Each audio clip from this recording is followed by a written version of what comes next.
Good morning बच्चों। ये topic में पढ़ा जो फर्स्ट चैप्टर है अंक और संख्या पद्धति,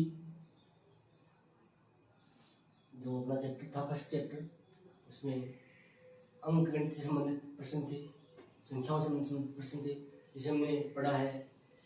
प्राकृतिक संख्या पढ़ा है, पूर्ण संख्या पढ़ा है, सम संख्या पढ़ा है, विषम संख्या पढ़ा है, पूर्णांक पढ़ा है, और इसके बाद हमने अभाज्य और भाज्य संख्या भी पढ़ी है। कॉम्प्लेक्स नंबर जो है, प्राइम नंबर है, और सहअभाज्य संख्या भी हमने पढ़ी है। बहुत सारी संख्याओं पढ़ने के बाद कुछ प्रश्न हमारे पास बन रहे हैं, वो प्रश्न हम पढ़ेंगे। सबसे पहले अभाज्य संख्याओं का औसत के बारे में थोड़ा सा छोड़ दिया था कि अभाज्य संख्याएं हैं। प्रथम 5 अभाज्य संख्याओं का औसत ज्ञात कीजिए, प्रथम 5 अभाज्य संख्याओं का योग ज्ञात कीजिए, प्रथम 10 अभाज्य संख्याओं का योग ज्ञात कीजिए। तो ये जो है संख्याएं आपको ध्यान में रखनी है, और प्रथम अभाज्य संख्या आपको ध्यान रखना 2 होती है।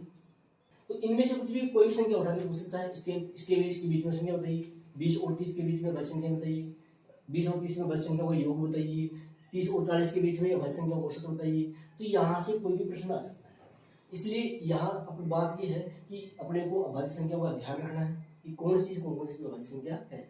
इसमें योग भी पूछ सकता है, औसत भी पूछ सकता है, दोनों ही प्रश्न पूछ सकता है यहाँ से कि इतनी संख्या का योग बताइए, इतनी संख्या अभाज्य संख्या का योग बताइए, 40 से 50 के बीच में अभाज्य संख्याओं का औसत बताइए, 50 से 60 के बीच में अभाज्य संख्याओं का योग बताइए।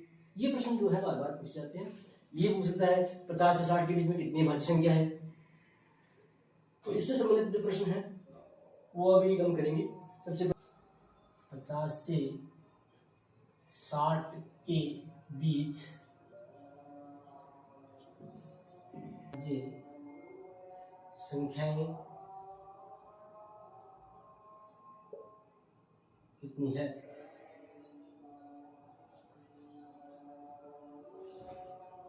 दूसरा प्रश्न अपने पास है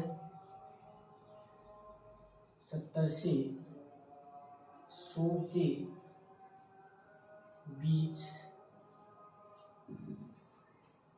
की अभाज्य संख्याओं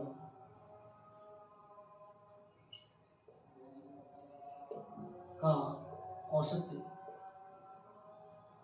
ज्ञात कीजिए। फिर है तीसरा प्रश्न है